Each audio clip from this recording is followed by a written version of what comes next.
Hello and welcome to the Froskrafter and you. This is part of an ongoing series of deep dives into all of these settlement aspects of the board game Kingdom of Death Monster. My name's Fen, and today we're going to be looking at one of two crafting locations that come with the latest Node 1 release. This rather fetching, beautiful specimen known as the Frogdog. So, before we actually get into the crafting location, I do want to briefly talk about this, which is the prologue fight. Specifically, I want to talk about the rewards.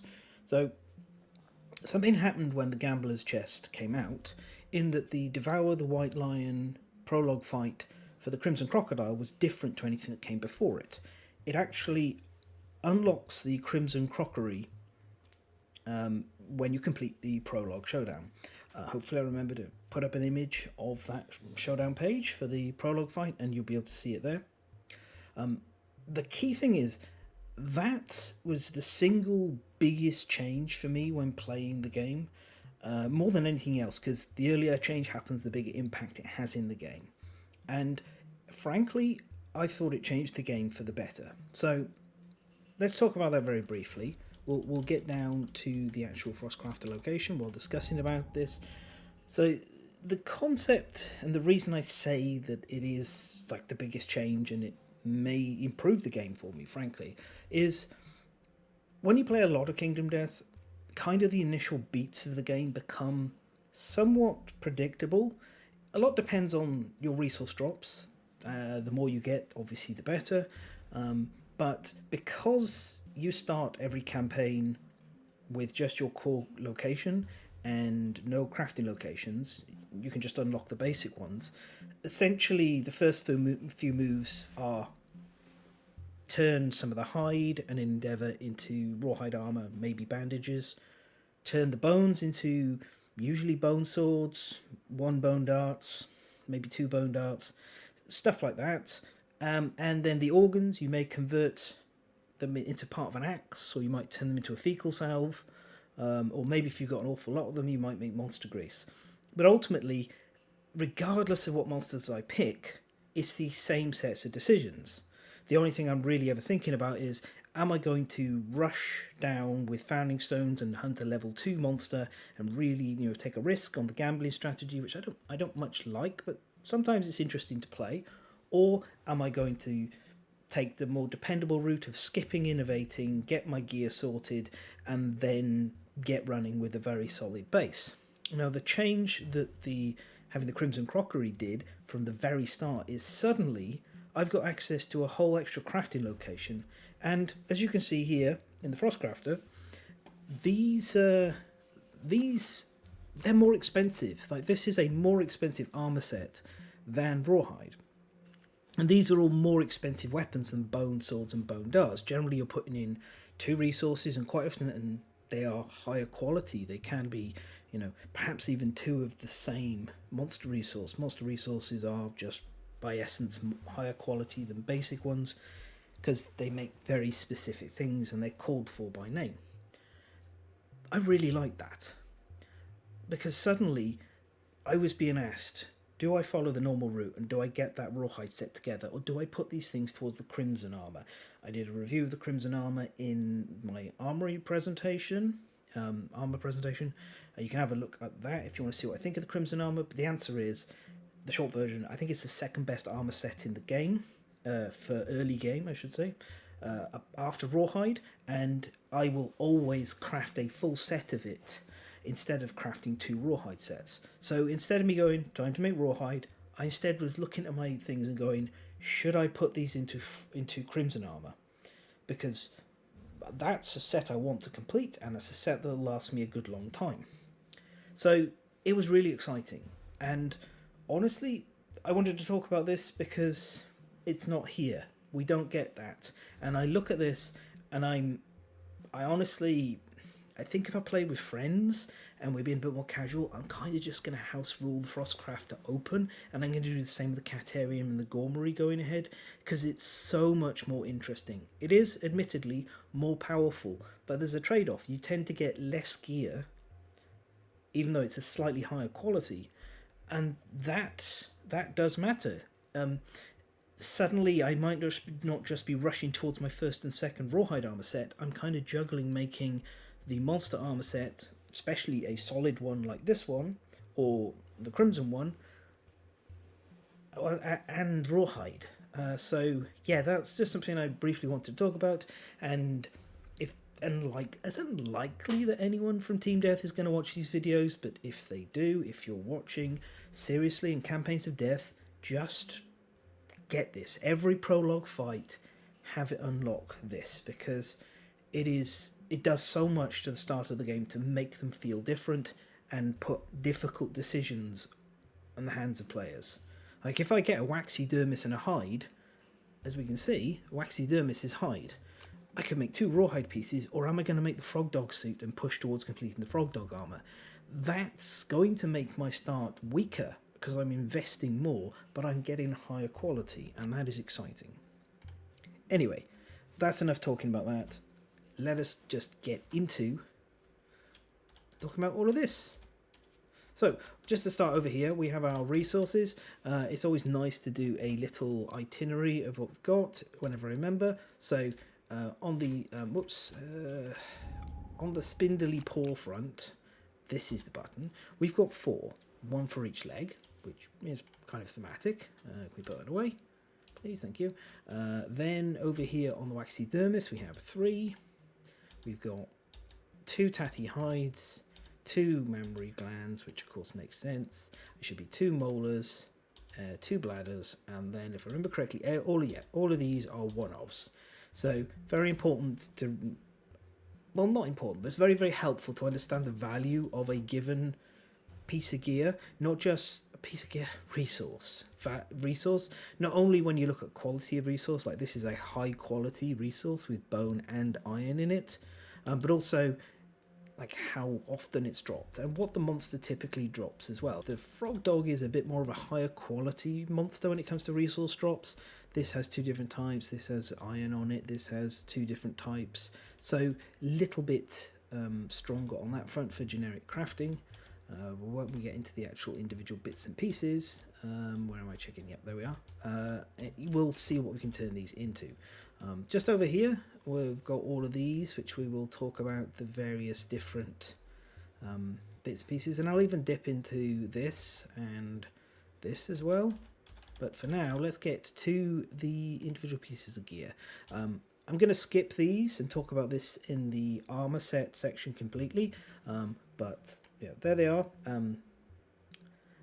Let's get straight to the Vertebrayonet, which apparently Anna Poots named this. It's a brilliant name. This is a 2-speed, 8+ accuracy, 2 strength melee weapon dagger with the bone tag. It has a left facing blue and right facing red. Decent, but better if they'd been inverted, so they're okay. You can also see additionally, this isn't just Monster Tooth Necklace I'm talking about here. The Frogdog boots would really have liked this to face this way. We'll discuss that more when we get into the weapon section, but that's actually something we want to consider.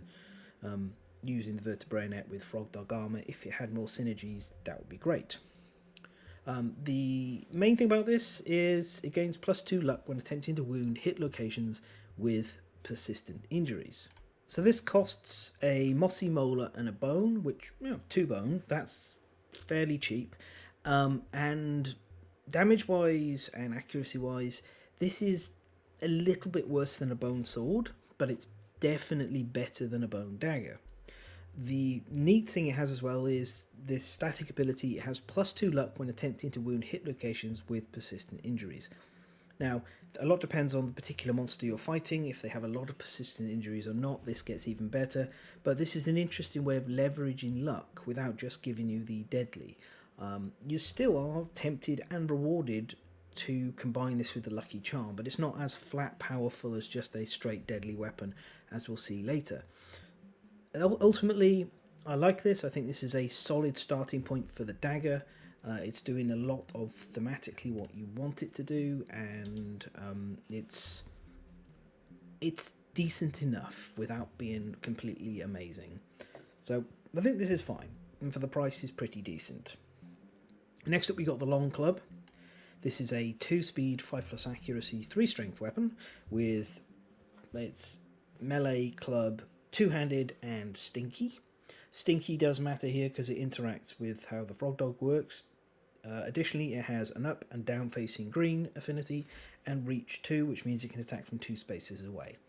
The affinities, those two, they're kind of okay, but honestly early on, green affinities tend to not be super great.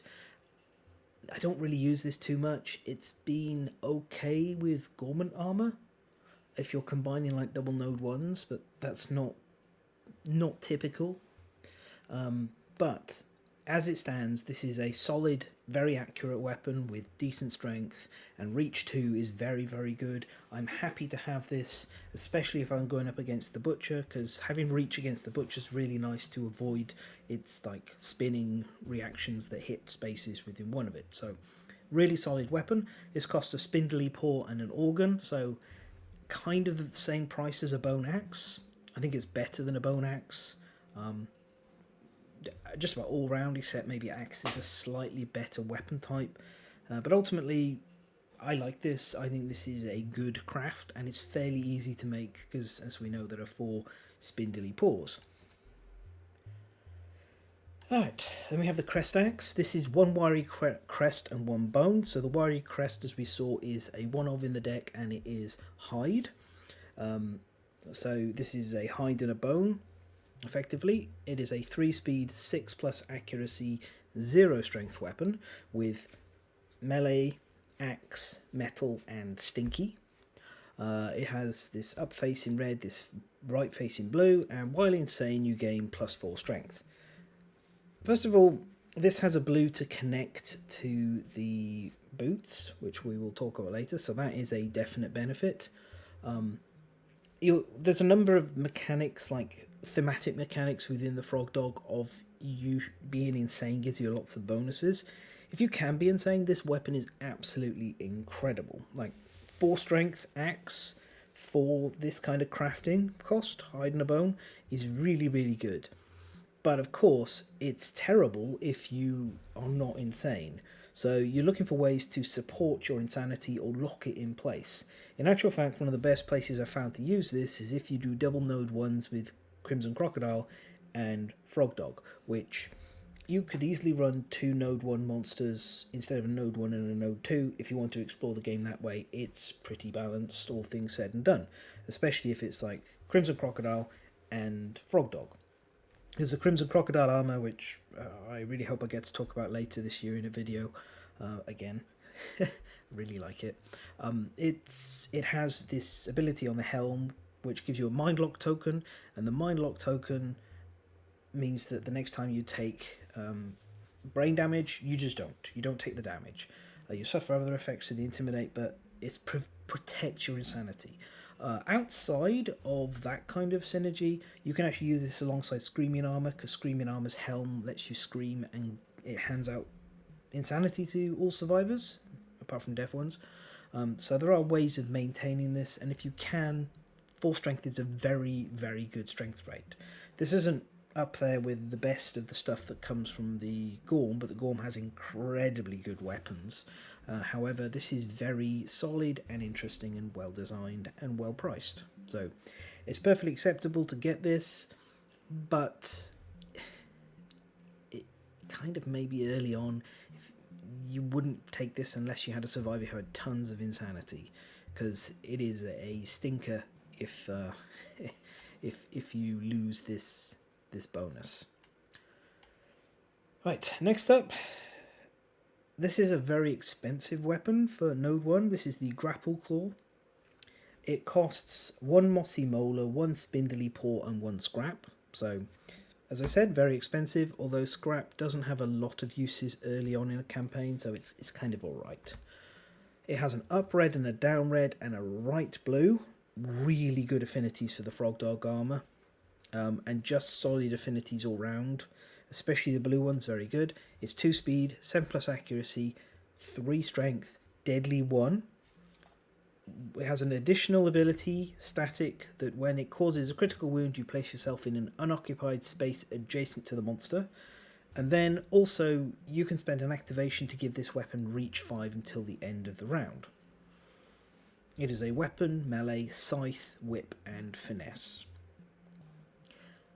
So these are all really relevant keywords.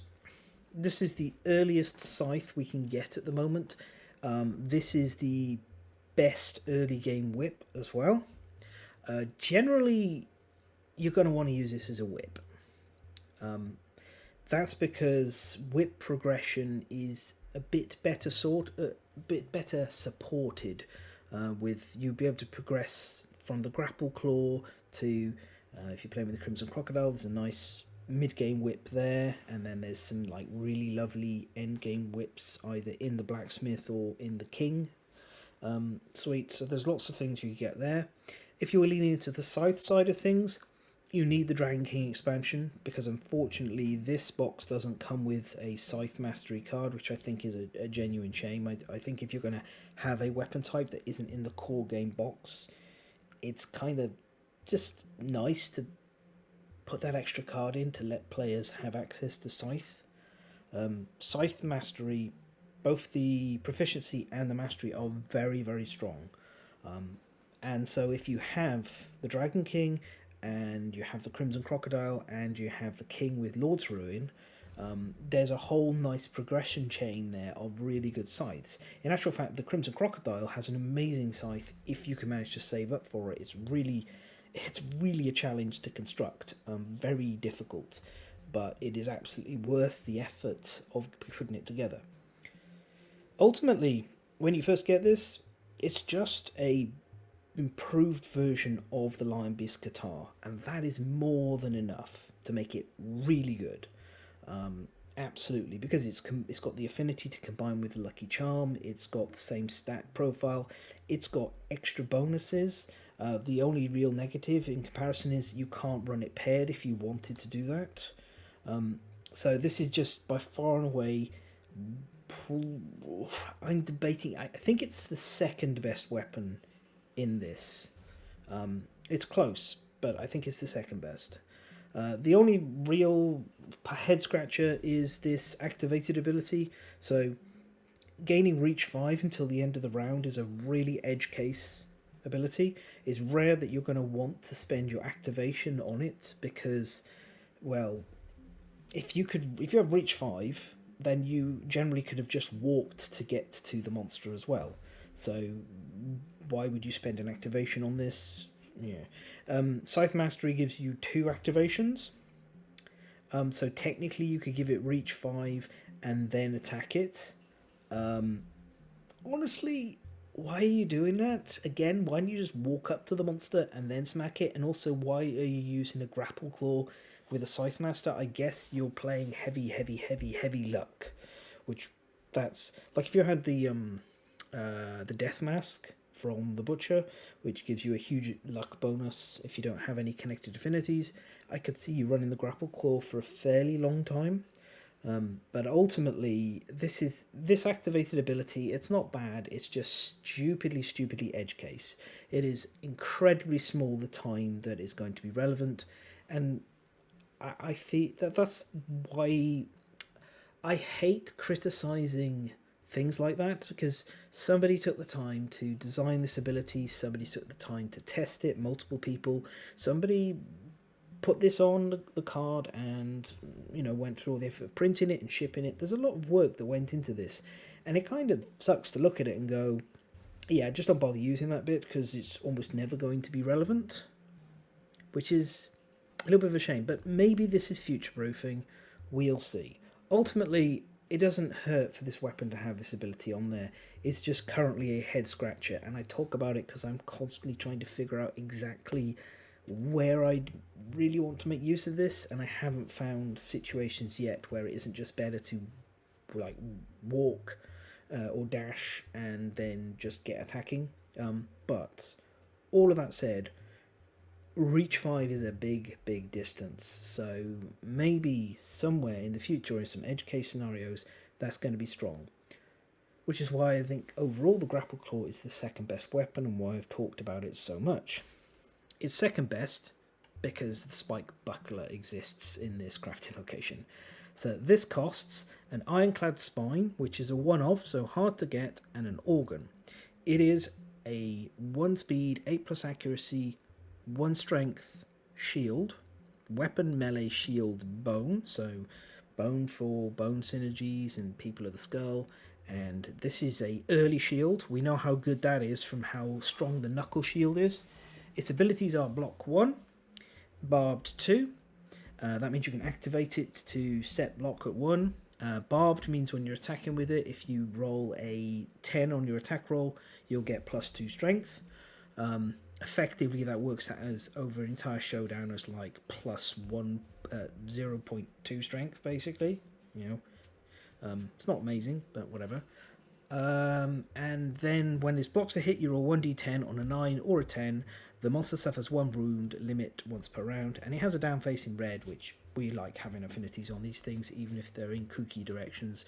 This one, not so bad, because it does connect with the boots for the Frogdog armor, so that's quite nice. This shield is amazing. I don't even bother with leather shields too much, except for maybe one if I have access to the spike buckler, because there's a really neat rules interaction that this shield has. So, weapon proficiency marks only care about you scoring a wound with the weapon. They don't actually need you to attack with it.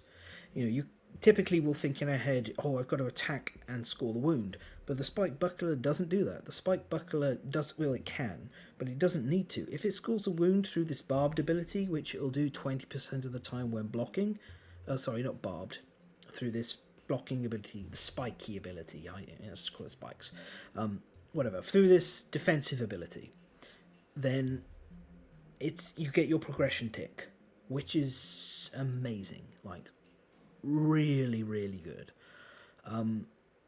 This shield's better than the knuckle shield, and for a frontline tank who's progressing up shield and trying to max it out and get shield mastery so everyone experiences the benefits, there's nothing better than this.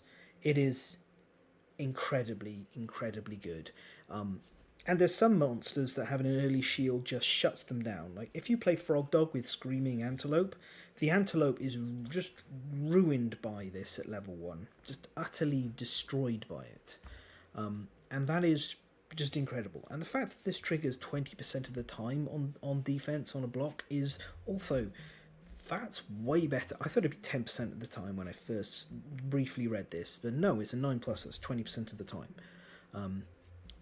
Cleverly capped at limit to once per round, so if the monster's attacking multiple times, you can't get extra auto wounds in there. But yeah, this is the best weapon. If you get a ironclad spine, you absolutely craft one of these. It is amazing, and really just so powerful and well designed. Then we've got acid bombs.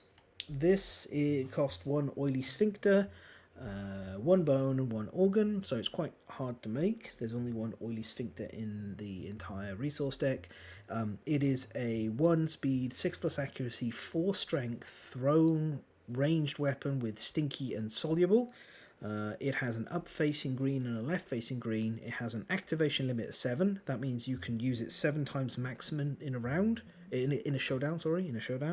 I typically track that by putting a D8 on the acid bombs and ticking it down. It's a little cleaner than having to mess around with the stack of counters. It has range 4, it has slow, so its maximum speed is always going to be 1, and on a perfect hit, discard a mood in play. This is expensive. This is really good. I will craft this over bone darts for my ranged character, and I will use this for a fairly long time because strength 4 is a very good number for a node 1 weapon, and especially if you have extra perfect hit ranges because of Timeless Eye, or if you have Dark Eye from the Ark Survivors, this does work taking out moods. I think it's great. The only negative is the usual one of we don't yet have a officially released in any of our expansion's thrown weapon proficiency. Hopefully it does come out, because, you know, I've talked about this in the past. I would like to see it. It adds more options. It adds more interest to it all. I just think this is really well designed and a fun weapon, and one that I enjoy using. Next, we have the best item, the best gear card in the entire of the crafting location. This is the Frogdoggles. So like most other Node 1 monsters, well, all Node 1 monsters currently have access to some form of scouting. This is our scouting item. It costs the aqueous eye and 1 scrap, so if you get an aqueous eye, you're crafting this. It is an item, up facing blue, right facing blue, which is nice to have those affinities available. They're completely optional. Then, while insane, at the start of your act, you reveal the top cards of the AI and hit location decks. That information is incredibly powerful. If you've played Oathsworn, which is an excellent boss battling game in its own right, Oathsworn has the moves always face up that the monster's going to do. It makes the game a bit more of a puzzle, because you're trying to figure out how to handle things. In Kingdom Death, the monsters are not really designed with you having knowledge of what they're going to be doing all the time. So they tend to get very flummoxed and easily disrupted by this kind of information.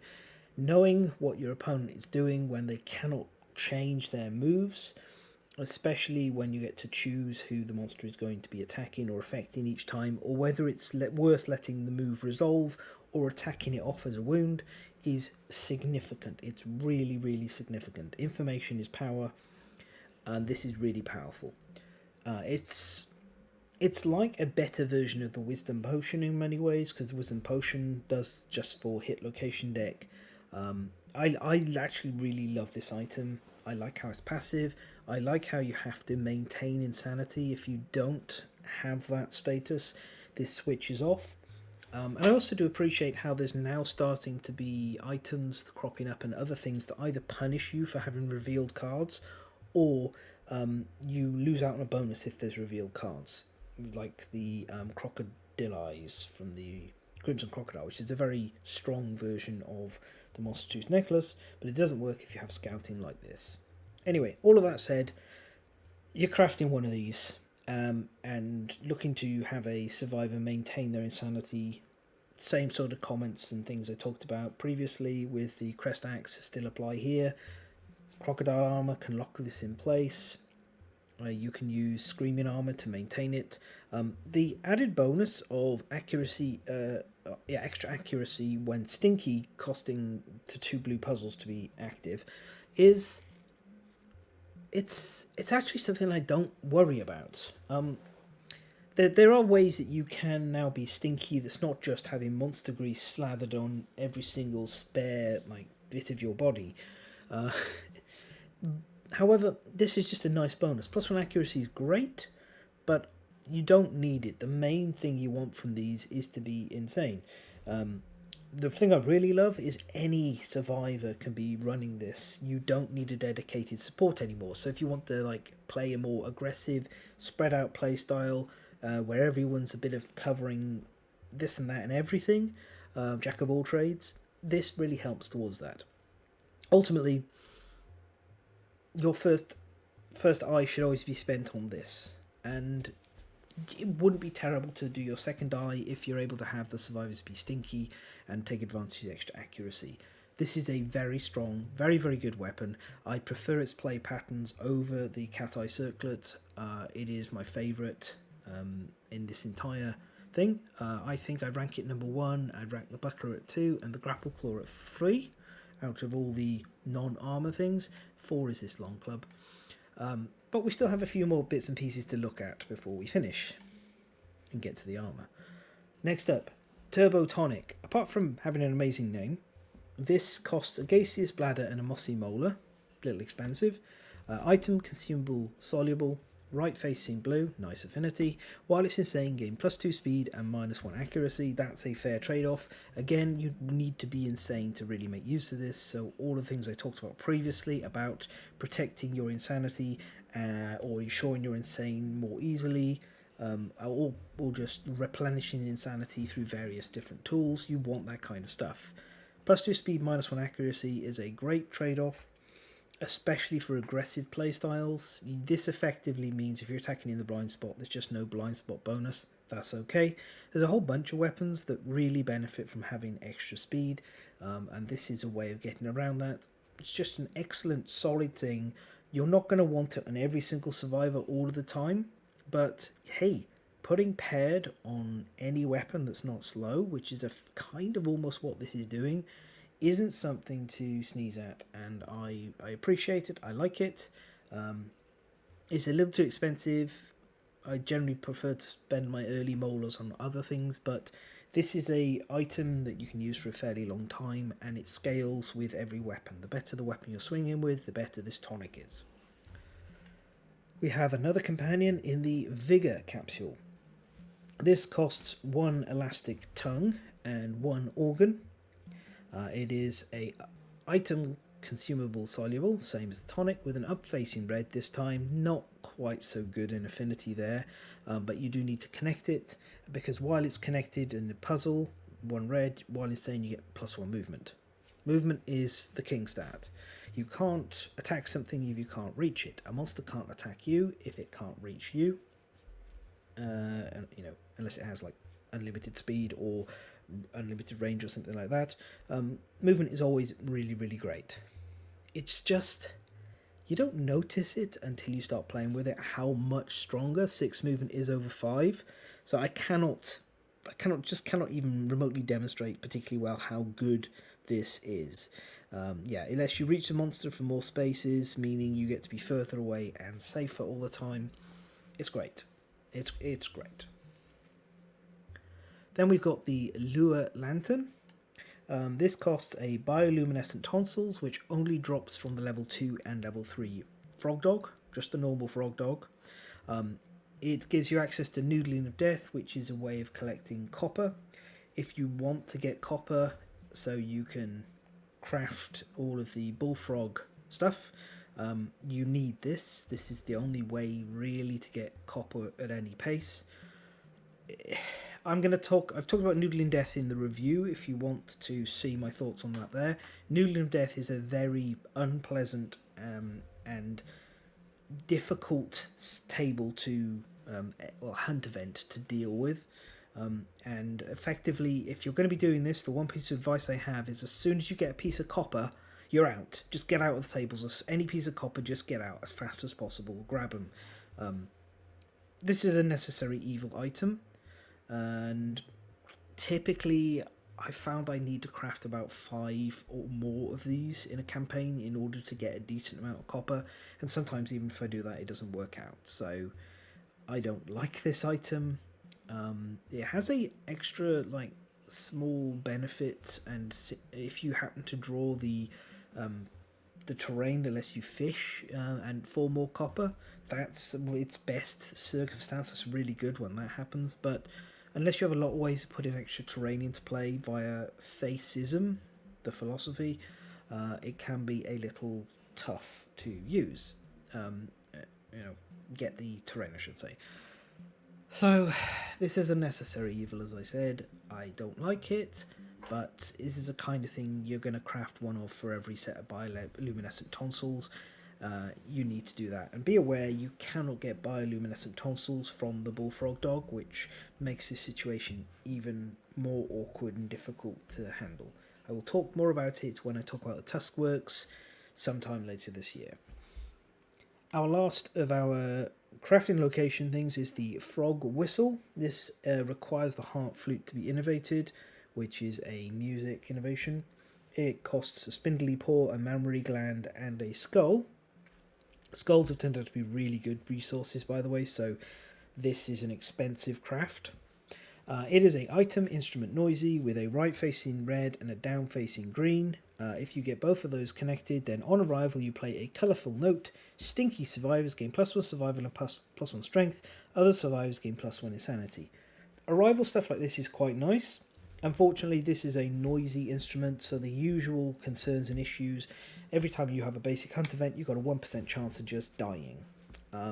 So typically I will only use this against nemesis monsters or others which have, if there's something that doesn't have the normal hunt event table, or I don't know, the harvester like got lost down the back of the sofa, or somebody accidentally spilt some Tipex all over it, then I can play this a bit more.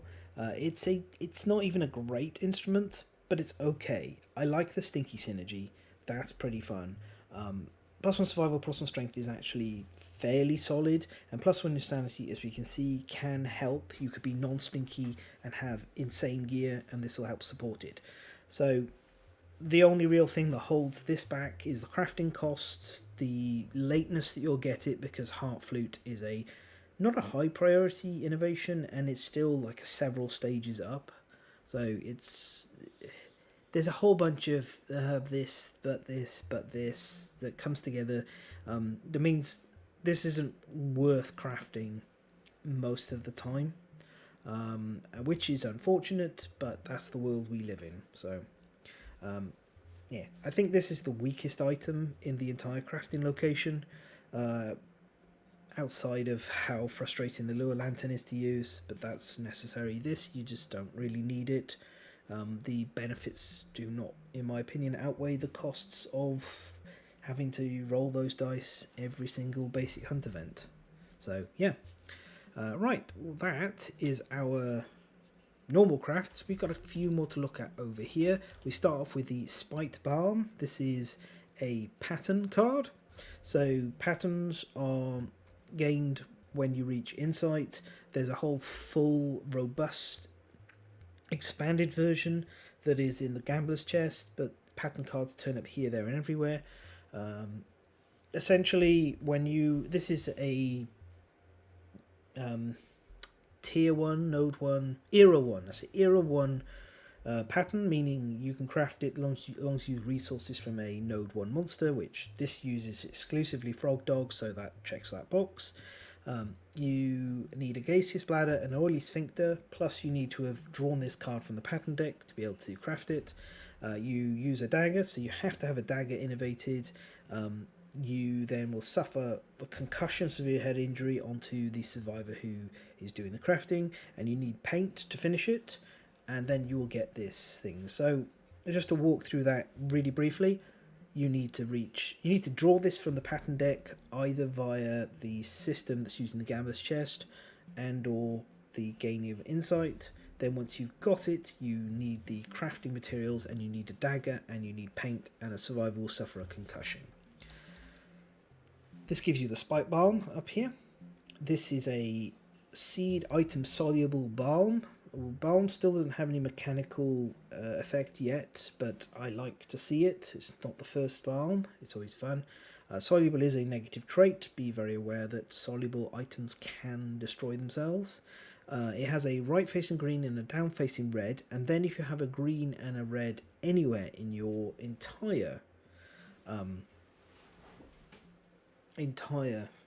gear grid, then you get the ability that when you gain a token, you may instead suffer monster level damage to the head hit location. So this is very, very situational. It is a fun thematic item in that instead of taking that token, you're being spiteful and you take that damage to the head. The trouble is, heads are very important to not take too much damage to, so you've got a limited number of times you can use this.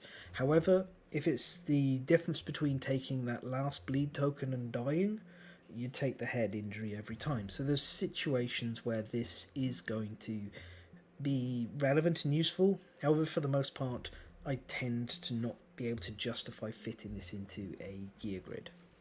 So I don't think it's super great, but there may be monsters and situations that change that depending. Finally, we got the Jaw Saw and the Grimacing Guillotine. So these are gained from the level 3 Frogdog fights. as part of the Indomitable resources. You get these lovely resources, the grilled fungus, guild fungus, sorry, grilled. That gives you the jaw saw, and then my favourite resource artwork in the entire game. We get, look at him, look at this guy, look at him, just sat there waiting forever for someone to put something in that gigantic Vigor's maw. This is the carbuncles that are on the side of the Frogdog. This gives you Grimacing Guillotine. So each of these resources, they're very, very good. Indomitable Perfect Organ and Indomitable Perfect Iron and Scrap. So they have incredible uses even after you've used them for specifically crafting the Indomitable weapons. The jaw saw is made from the guild fungus and a mossy molar, a perfect bone, and a skull. See how skulls are, going up in value? Stonks on skulls. The jaw saw itself is a 3-speed, 6+ accuracy, 7 strength weapon, which you'd expect that kind of stats. Remember, we've defeated a level 3 node 1 monster to get this. That's no slouch. It has a left-facing red, right-facing blue, a down-facing blue. It is a weapon melee, 2-handed, grand, saw, bone, and heavy. So, to all intents and purposes at the moment, it's basically a grand weapon. We don't have a saw proficiency. I'd like to see one. I always want to see more proficiencies. They're fun. It's got reach 2, because it's a big, long weapon, and savage, meaning on a critical wound, is going to deal 2 wounds, but just the first one in an attack. And then it has a red puzzle, blue affinity ability. Saw. This is shared between the other saw, which is the... is it the glass saw? It's the saw that comes from the Crimson Crocodile, which I cannot quite recall the full name of right now, which is crazy because I literally just used it in a showdown fight before doing this recording. I'm going to say Bloodglass Saw, I think might be it. But anyway, it is, you spend your activation and for the rest of the round your attacks with this weapon gain +2 luck. So that's really good. If you're adjacent to the monster, effectively it's +2 luck, which means this synergizes with Lucky Charm, this synergizes with Savage, which it has. This is a really solid, really effective, good weapon, and the fact that you can't move with it is somewhat counteracted by having reach. It's even easier to get to the monster when you've got such a larger threat radius that you can attack into. Fantastic weapon for the mid-game, which is about where you'd expect these kind of weapons to be viable. It needs support to be run for much longer than that, because while 7 strength is good and saw is good, you need to boost those either strength or luck further the longer you want to run this weapon. The other one is the Grimacing Guillotine. This is the steel carbuncle with a spindly paw, an iron and a leather, which is quite a bit cheaper than the jaw saw. It is a 2-speed, 7+ accuracy, 8 strength weapon, melee 2-handed tool, so it does not have any proficiency weapon type at all. It has a right-facing blue and a down-facing red, which it doesn't need for itself. It's always nice to have affinities and not need them. Once per round, if adjacent to the monster when it suffers a critical wound, you may spend 1 survival to cut its flesh and inflict another wound. This is a super unique ability. You don't have to be the one dealing the critical wound. This Grimacing Guillotine doesn't have to be the one dealing the critical wound. As long as you're adjacent to the monster and anyone scores a critical wound, then once per round you can spend a survival for an automatic wound. That's a good trade. Often we surge to attack and we are lucky if we score a wound. Well, hopefully you'd score multiple wounds on a surge attack, but chance is such a thing, and I'm probably a little scarred from the fight I had against level 2 Crimson Crocodile, where I went through another spate of Fen can't roll anything other than a 1, which is really fun. But anyway, automatic wins are amazing, even if it costs a survival, and you can just carry this in your gear grid and just attack with other things, or you could even not be the attacking survivor. You could be just standing next to the monster, hanging out, waiting for an opportunity to just chomp with this guillotine. It's great. It's really, really good. The higher strength as well keeps it viable for a little bit longer. 8 strength is a significant upgrade over 7. So these are both amazing Indomitable resources, and the only criticism I have is I don't know why the Frogdog has only 2 in the box and the Crimson Crocodile came with 5. So hopefully Campaigns of Death gives us a few more, because Indomitable Resources are really fun, but it's the most fun when you have a larger pool, so you don't really know what you're going to get. Couple more bits and pieces before we get to the armour. Mer Omens. This is a innovation faith that will get dropped into play as part of the Frogdog progression. We don't fully know the complete impact of Omens. The Frogdog has a few omens in it. You have to look out for the word omen, and as you get omens, you'll collect these tokens and you'll take them back to the settlement where they'll get stored up, and then you can spend 3 of them to do this Metamorphosis Festival. I'm actually not going to talk about it in this video. I don't know the full impact of this yet, and I'll probably leave it until we finally see what the Inverted Mountain as a whole is like, because this is intended to interact with that. This transmogrify is really good, so if you have a golden frog, you can get a new Mare Navi. The Mare Navi is a very useful survivor to have. They got a couple of bonuses above normal. Bitter Prophecy is kind of not great, but you may have spare Guild Funguses. And given the Guild Fungus has less keywords than the Carbuncle, it's at least nice to have a option to use this, especially given that the +1 insanity when departing is permanent. So you can spend your first Guild Fungus on the Jawsaw, and then the rest you could pump into this if you've got the time and the space to get it done. So I kind of undersold. I really like this ability. So it's a really good reason to have a Mare Navi. Golden Frogs can be they're random to get because it's just in the Vermin deck. So that's, kind of thing to watch out for. This is a fun system. It's nice to interact with. I don't think there's a massive amount of strategy in it yet, so there's not that much to talk about for me. Maybe that'll change in the future. I think it will definitely change when we get to the Inverted Mountain campaign. Down here we've got our new settlement event. So this is only included if you're hunting the Frogdogs, and it's abrupt barking. Croaks startle the survivors mercilessly. Canny survivors make the most of the incessant shocks to their systems. Nominate a random returning survivor with at least 1 hunt XP, so that's generally all hunt survivors, but occasionally they come back without any hunt XP, to feel jumpy. If none are eligible, you still choose. Feel jumpy, roll 1d10 and subtract your hunt XP from the result. On a 1 to 2, you die, your face frozen in a massive toothy grin, and the settlement witnesses an omen, so that would be an omen there. 3 to 6, you transform your stress into hypervigilance. If you depart this lantern, you gain +1 evasion token. It's alright. 7+, you attempt to reproduce the distinct barks and croaks in the din by swallowing pebbles. Your gravelly bark is answered with an eerie howl. The settlement witnesses an omen. Boop. Gain +5 insanity and the Gravel Guts ability. Gravel Guts is add +1 body severe injury roll results. That will stack with anything else that's giving you pluses. That's nice. You do not fear a mighty bark, and you get to ignore monster intimidate actions, so that's really good. But we don't have control over when this card drops out, of course.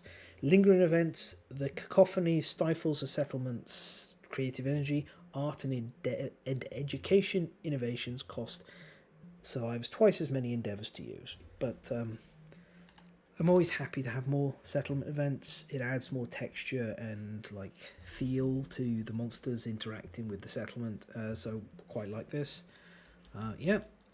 That just leaves the armor set, which we've got our little gear grid here. So let's see, there we are, it's as close as we can get.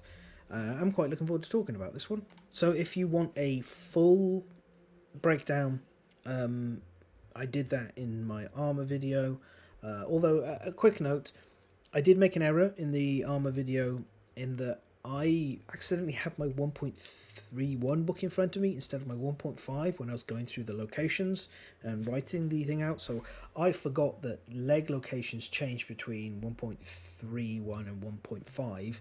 There used to be in 1.31 you'd only die on a 1. In 1.5 it's a 1 or a 2, same as all other locations except for the head.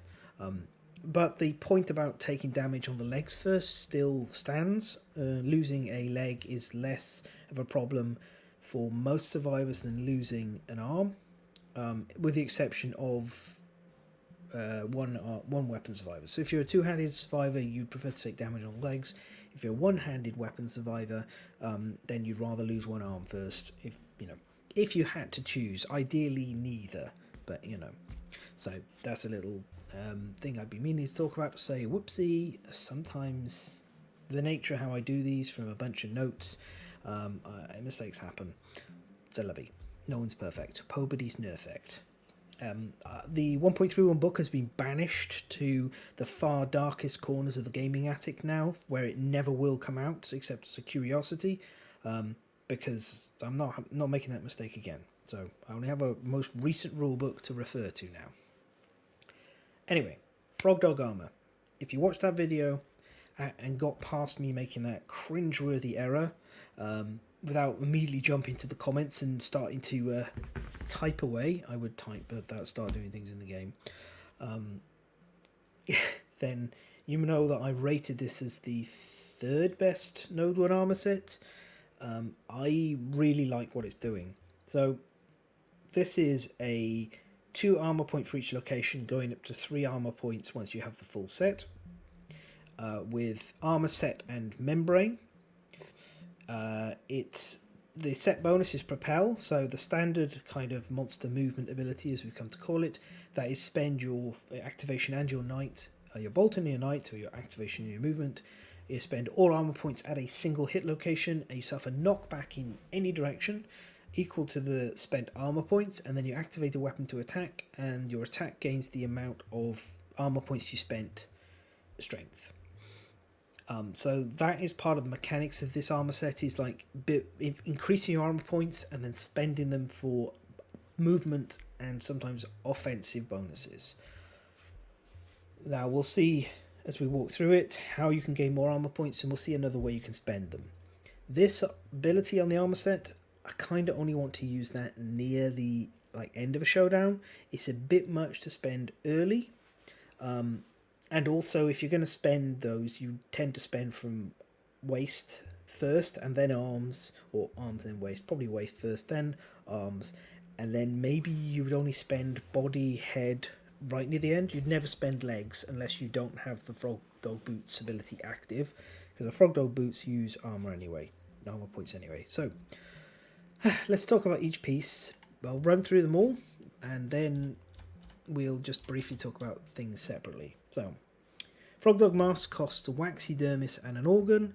It is an outfit, and it has a left green and an up green, and if they're connected, then when you suffer the effects of gas, roll 1d10 on a 6+, ignore it. So outfit means this can be used with other membrane armor. That is the Bullfrog Dog armor. So this can actually help you get your Bullfrog Dog set completed, by meaning you don't have to make the Bullfrog Dog helm. Within the context of the Frogdog, this ability is nice. There's not many gases outside, unless you consider things like the Smog Singers to be producing gas, which personally I think makes sense. It's okay. It's an okay ability. The best thing this does is it protects your head, provides green affinities, and can replace the Bullfrog Helm. And then its ancillary ability is this 50% dodge, quote-unquote dodge, against gas attacks of various types. Most of the important being the Frogdog. Then we have the Frogdog sleeves. They cost a fatty hide, so they're very very cheap to manufacture, to construct, craft. They have a left and right green and a down blue. They're fine. Nice affinities, cheap. What more could you want? Then we have the Frogdog vest, which costs the gaseous bladder and the hide. Love the thematics on the bladder being part of this crafting, because this armor set, which has an up blue, right green and down green, has the ability activate, inflate, add 1 to a hit location that is wearing armor. So this is the gaseous bladder being used to pump it up, as the Elvis Costello song would say, and also replenish armor points. One of the things that's quite key in Kingdom Death is armor breakpoints. This is like the number of average attacks a monster will take to crack through all your armor and get to the juicy, sweet, severe injury table. Inflate in the early game can basically be the equivalent of ignoring an entire hit from a monster. But also we have Inflate allowing us to rebuild a propel, or build up a really big propel. And also, as the boots spend all our armour, minimum 1, which we'll look at in a moment, this is really, really useful. This is a great ability. Absolutely fantastic. In the early game, you effectively can use it to help you tank, and then in the late game, you can use it to help you propel around with Frogdog boots. Discuss all of that on the boots bit, because the boots are like the best piece of gear, but that is the second best. The Frogdog suit, which is the waist slot, is a waxy dermis and a hide. Its ability is after resolving knockdown. If you're knocked back, if you are knocked down, you may stand. That's a solid ability. Get knocked back either by monster collision on top of you, like occupying the same space, or some other knockback with the bash as well, then you will bounce back to your feet immediately. That's absolutely fine. It has synergy with both the set bonus and the boots, which is the last thing to talk about here. The boots, they are a tatty hide, again, and a mammary gland. They have an up-facing red and a left-facing blue. They have outfit, so again, they can replace on the Bullfrog Dog. Not quite so useful here because the Bullfrog boots don't cost any copper to construct. So generally I find I want the mask on the outfit section. But you know, maybe somehow you haven't managed to craft the boots when you're trying to make the Bullfrog armor, or other membrane sets turn up. This is a very good set of boots. It's good because if we connect the blue and the red puzzle affinities, then we get the ability Burst. During a survival opportunity, we can spend all leg armor points, minimum 1, to suffer knockback 5 in any direction. This is a pseudo dash. Remember that if we get knocked down during this knockback, we will stand up because the waist will cover that, and we can put an armor point back on this via the Frogdog vest. This means if the monster's coming at you, you can jet back 5 spaces away from it and perhaps get out of range of its attack, so it wastes its turn. You could even combine that with a dash to be able to move, say, 10 spaces away. There are very few monsters that can keep up with 10 movement in a turn, allowing you to effectively kite the monster around the place, because you could just rebuild your armor points by activating and then move backwards, and then when it attacks you again as the target, you will burst and dash away again. It's a kiting the monster as a dash tank, as a dash canceller. So this is really, really good. Even if you're not doing that, say later on you're choosing to use this armor set with other weapons, and I have a recommendation for playstyle we'll get to in a second. You can use this to stay out of trouble, because you can, if you be maybe further away or in an awkward spot for the monster, it won't be able to touch you. Further away is actually the suggestion. Now, I genuinely think the Frogdog armor is the second best bow armor set we have right now after the Beast armor, but the Beast armor is a Gambler's Chest pattern that which requires Phoenix and Screaming Antelope pieces of gear. Resources or gear. Anyway, it needs Screaming Antelope and Phoenix stuff to be able to construct it. So this is an armor set that I can use in the early game as my primary tank, because they can self-inflate to soak up damage, they can tank farts from the Frogdog half the time, and they have this Frogdog boots ability to just cancel an attack if they happen to be in the right place. That's all amazing. And then when the tank is due for an armor upgrade, I'll pass this across to my archer, because it's really good with bows. Because generally bows are cumbersome, you can't move when you've got one, but if you can Frogdog boots yourself back into range, or if you accidentally get targeted, jet yourself even further out of range, and it doesn't even cost a activation, this is just absolutely fantastic for archers. So that's why I really rate it, because this is a set you can build for your tank makes use of it, you have lots of green affinities that combine with monster grease to give you extra evasion, and it's got a solid pool of armor points that you can bolster further with the Frogdog vest, meaning that the cost is right for the number of armor points you potentially get. Yeah, it's great. And then, like Rawhide, you can pass it on to somebody further back later on in the campaign, and they can inherit it and still make good use of it until their own particular powerful mid and end game armor set becomes available for them. So this is a really good armor set. Third best Node 1 armor set, just behind Crimson Armor, and of course Rawhide is still number 1 because 5 resources for 10 armor points and an evasion and AI scouting trumps everything else we see, and survivor gains. But this is a very solid third place, and I would absolutely be crafting this as my second armor set in a campaign where I've got the Frogdog as my Node 1 monster. I really rate it. I think it's really good. I don't think I'd craft more than one of this armor set, but I always want to be crafting one. I think it is a fantastically well put together armor set with good affinities, good abilities, and a solid, acceptable level of armor points thanks to this inflate and this amazing ability on the Frogdog boots. And yeah, that is everything I have to say about the Froskrafter. I will be doing the Tusk works in the future, relatively soonish, because I really enjoy talking about the gear more than anything else. Like, the gear is my favourite part of Kingdom Death. Gear grids are my favourite mechanic in any dungeon crawler and a dungeon crawler adjacent game like Kingdom Death, boss battlers being adjacent to them. So it's always a delight, and it's really nice to get to a crafting location where I'm like, almost everything is great.